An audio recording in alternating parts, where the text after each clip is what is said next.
हवामानाचा समतोल राखण्याचे महत्त्वपूर्ण कार्य जगभरातील परिसंस्था, उदाहरणार्थ जंगले, गवताळ राने, समुद्रकिनारे आणि खारफुटीची जंगले इत्यादी करत असतात.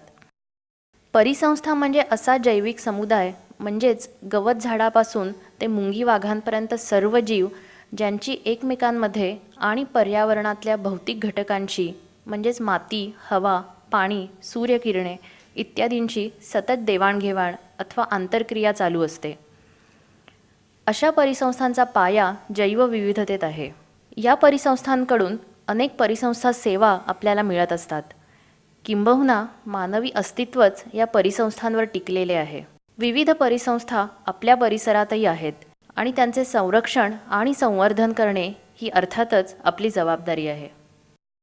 परिसंस्थेकडून आणि पर्यायाने जैवविविधतेकडून जे जे फायदे अनेक स्वरूपात आपल्याला मिळत असतात त्यांना परिसंस्था सेवा असे म्हणतात. या सेवा मानवासहित सर्वच जीवांना वेगवेगळ्या प्रमाणात मिळत असतात. शेतीसाठी लागणारी कसदार माती, मुबलक पाणी, स्वच्छ हवा या सर्व परिसंस्थेमुळे मिळणाऱ्या सेवा आहेत. अशा सेवा विनामूल्य आपल्याला मिळतात, त्यामुळे त्याची खरी किंमत आपल्याला लक्षात येत नाही. अशा परिसंस्था सेवा मानवी अस्तित्वासाठी गरजेच्या आहेत. इतकंच नाही तर हवामान बदलामुळे भविष्यात येणाऱ्या आपत्तींमध्ये तग धरण्यासाठीही आवश्यक आहेत. जे लोक प्रत्यक्षरित्या स्थानिक जैवविविधता संसाधनांवर अवलंबून आहेत त्यांनी त्यांच्या सूक्ष्म अवलोकनातून आणि कार्यानुभवानुसार जैवविविधतेसंबंधी ज्ञान विकसित करून जतन केले व एका पिढीकडून दुसऱ्या पिढीला दिले. या पारंपरिक ज्ञानाच्या जोरावर जैवविविधतेमध्ये राहणाऱ्या स्थानिक समुदायाच्या कैक पिढ्या जंगलातून, कड्याकपारीतून समृद्ध जीवन जगत आल्या आणि आजही जगत आहेत. अशा समुदायाचे अथवा समाजाचे पारंपरिक ज्ञान मुख्यतः तोंडी स्वरूपातच राहिले आणि त्याच स्वरूपात ते एका पिढीकडून दुसऱ्या पिढीकडे येत गेले. काही ज्ञान लोकनिर्मितीतून म्हणजेच लोकगीते, लोककथा इत्यादीमधून समाजामध्ये टिकून राहिले. आज झपाट्याने बदलणाऱ्या सामाजिक परिस्थितीमध्ये असे पारंपरिक ज्ञान टिकून राहणे अवघड होऊन बसले आहे. हेच ज्ञान नैसर्गिक आपत्तीच्या काळात मानवाला तग धरून राहण्यासाठी उपयोगी ठरणार आहे. म्हणून अशा ज्ञानाची लिखित स्वरूपात नोंद होणे आवश्यक आहे. हवामान बदल हा आज कळीचा मुद्दा आहे आणि हवामान बदलाशी निगडीत आहे ती जैवविविधता. जैवविविधतेचं संरक्षण करणं हे हवामान बदलासाठी अनुकूलन करण्याच्या दृष्टीनं अतिशय महत्त्वाचं आहे. जैवविविधता म्हणजे जनुकीय विविधता, जातींची विविधता आणि परिसंस्थेची विविधता हे तिन्ही मिळून बनते जैवविविधता. जर आपण जैवविविधता वाचवायचं असेल तर त्यातलं पहिलं पाऊल हे आहे की जैवविविधतेची नोंद करणं. आणि जैवविविधतेची नोंद कशी करायची तर जैवविविधतेची नोंद करायसाठी आपण पीपल्स बायोडायव्हर्सिटी रजिस्टर किंवा लोकसहभाग जैवविविधता नोंद वही असं मराठीत आपण त्याला म्हणू शकतो. भारत सरकारने 2002 साली बायोडायव्हर्सिटी ॲक्ट मंजूर केला आहे आणि या कायद्याअंतर्गत असं ठरलेलं आहे की प्रत्येक गावाचं स्वतःचं जैवविविधता नोंद वही असणं गरजेचं आहे किंवा गावाचं PBR असणं गरजेचं आहे. तर सध्या वॉटर संस्थेने 29 गावांमध्ये जो कार्यक्रम राबवलेला आहे तर आम्हाला 29 गावांमध्ये आम्ही या प्रकारची PBR ठेवलेली आहेत. जैवविविधता नोंदवही प्रामुख्याने लोकसहभागातून बनवले जाते. ती बनवण्यासाठी लोकसहभाग अतिशय महत्त्वाचा आहे आणि लोकांचा जर सहभाग त्यात घेतला तर चांगले प्रभावीपणे ती गावाच्या भविष्यासाठी उपयोगी पडू शकते. तर या लोक जैवविविधता नोंदवहीमध्ये प्रामुख्याने 6 भाग केलेले आहेत. तर त्यामध्ये पहिल्या भागामध्ये गावचा इतिहास आणि गावची सामान्य माहिती, गावातील जे जाती जमातीचे वगैरे लोक राहतात त्याची नोंद केलेली. दुसऱ्या भागामध्ये गावचं एकंदरीत स्वरूप कसं आहे, त्यामध्ये भूस्वरूप असेल, जीवस्वरूप असेल, जलस्वरूप आणि लोकस्वरूप याची माहिती लिहिलेली.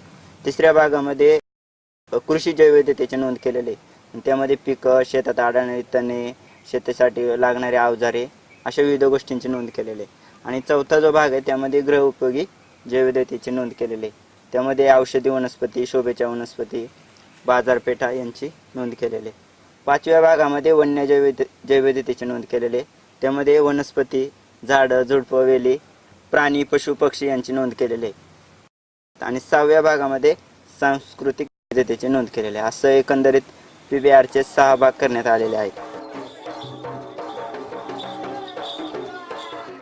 जैवविविधता नोंदवही करताना काही मुद्दे लक्षात ठेवावे लागतात. जैवविविधता नोंदवहीमध्ये नोंद करताना पुरुष आणि महिला दोघांचेही ज्ञान आणि मते नोंदवली पाहिजेत. लोकांकडून गोळा केलेल्या माहितीची नोंद करण्यापूर्वी तांत्रिक सल्लागार मंडळाकडून काळजीपूर्वक तुलना, विश्लेषण आणि पडताळणी करणे आवश्यक आहे. गावामध्ये रजिस्टर करण्याबरोबरच गावामध्ये जे काही पारंपरिक बी बियाणं असेल ते पण संकलित करून ठेवलेलं आहे. ते जे बियाणं संकलित केलेलं आहे ते बऱ्याचशा आत्ताच्या मुलांना वगैरे माहिती नाही का पूर्वी आपल्या गावात हे बियाणं होतं आणि त्याचा असाचा वापर होता, ते अशा प्रतिकूल हवामानात तग धरायचं, असे याचं नॉलेज वगैरे आत्ताच्या मुलांना नाही. तर ते एक माहिती भावी पिढीला माहीत होण्यासाठी ते एक महत्त्वाचं गोळा केलेलं आहे गावातून बी बियाणं. जेव्हा आपण एखाद्या गावामध्ये जैवविविधता संवर्धनाची गोष्ट आणतो तर त्या गावांमध्ये बायोडायव्हर्सिटी हॉटस्पॉट जे आहेत, म्हणजे असे भाग की जिथे जैवविविधता अजून टिकून आहे, जैवविविधता चांगली आहे, असे बरेचसे भाग असतात. काही ओढ्यांमधल्या पाणथळ जागा असतील, ओढ्यामध्ये असलेलं छोटंसं तळं असेल किंवा गावामध्ये नदीच्या किनारी एखादा भाग असेल की जिथे भरपूर झाडी आहे, किंवा डोंगरावरची अशी जागा असेल की जिथे मानवी हस्तक्षेप कमीत कमी आहे आणि जिथं प्राणी पक्षी चांगल्या संख्येनं किंवा त्यांची डायव्हर्सिटी चांगल्या प्रकारे बघायला मिळू शकते. तर असे जे भाग आहेत, असे जे स्पॉट आहेत, तर त्यांचं संवर्धन होणं अतिशय महत्त्वाचं आहे. क्लायमेट चेंज अडॅप्टेशन हा प्रकल्प राबवण्यात येतो. यामध्ये जैवविविधता संवर्धन कार्यक्रमाअंतर्गत हर्बेरियम हा महत्त्वाचा भाग त्यामध्ये आहे. थोडक्यात हर्बेरियम म्हणजे काय असतं, एखादी औषधी वनस्पती आहे किंवा उपयुक्त वनस्पती आहे, तिचा पानं, फुलं यांच्या सोबत असलेला एक विशिष्ट छोटी फांदी घेऊन ती तिच्यातलं डिहायड्रेशन म्हणजे तिच्यातला पाण्यातला अंश काढून तिला प्रेस करून म्हणजे तिच्यावर दाब देऊन तिची एक प्रतिकृती जशीच्या तशी तयार करून ती जतन करून ठेवली व ती एका कागदावर चिपकवून त्याची जी माहिती थोडक्यात तिच्या सविस्तर खालच्या साईडला नोंदवणे. मग त्यामध्ये त्या वनस्पतीचे लोकल नाव, त्याच्यानंतर शास्त्रीय नाव व त्या वनस्पतीचे स्थानिक लोकांना काय ओळख आहे किंवा स्थानिक लोक त्या वनस्पतीचा कोणत्या प्रकारे उपयोग करतात किंवा कशासाठी त्याचा उपयोग करतात, तर ती माहिती तिथे नोंदवत असतात. जेणेकरून ती जी माहिती आहे, जो कोणी विद्यार्थी असेल किंवा इतर जे नागरिक असेल जे नंतरून येणार आहे त्यांना त्या वनस्पतींची माहिती व्हावी, त्यांचं अजून संवर्धन व्हावं, यासाठी त्यांना ते उपयुक्त पडेल. जैवविविधता नोंदवही ही सुरुवातीच्या ज्ञानाचा कायदेशीर पुराव्यासाठी महत्त्वाचा पायाभूत दस्तावेज असल्यामुळे त्यातील नोंदी या अतिशय काळजीपूर्वक केल्या गेल्या पाहिजेत. या वहीमध्ये नाविन्यपूर्ण व नवीन उपलब्ध होणारी माहिती वेळोवेळी अद्ययावत ठेवली पाहिजे. जैवविविधता नोंदवही ही जैवविविधता व्यवस्थापन समितीने मान्य केल्यानंतर ग्रामसभा व ग्रामपंचायत येथे ठेवून त्यास प्रसिद्धी दिली पाहिजे. तसेच तिच्या शाळांमध्ये पर्यावरण विषय शिकवण्यासाठी शैक्षणिक साधन म्हणून उपयोग होऊ शकतो. लोकसहभागातून तयार झालेली जैवविविधता नोंदवही, बीजसंकलन आणि हर्बेरियम यांचा उपयोग हवामान बदलामुळे होणाऱ्या ज्या आपत्ती आहेत तर यांना यशस्वीपणे तोंड देण्यासाठी आणि आपली जी भविष्यातील पिढी आहे तर यांचं भविष्य संरक्षित करण्यासाठी अतिशय महत्त्वाचं आहे. जैवविविधता नोंदवही हा केवळ एक दस्तावेज नसून तो मौल्यवान ठेवा आहे. याचा उपयोग जैवविविधता संवर्धन आणि उदरनिर्वाहाच्या शाश्वततेसाठी केला जाऊ शकतो, ज्यायोगे भविष्यातील पिढीसाठी आपण एक अनमोल ठेवा जतन करू शकू.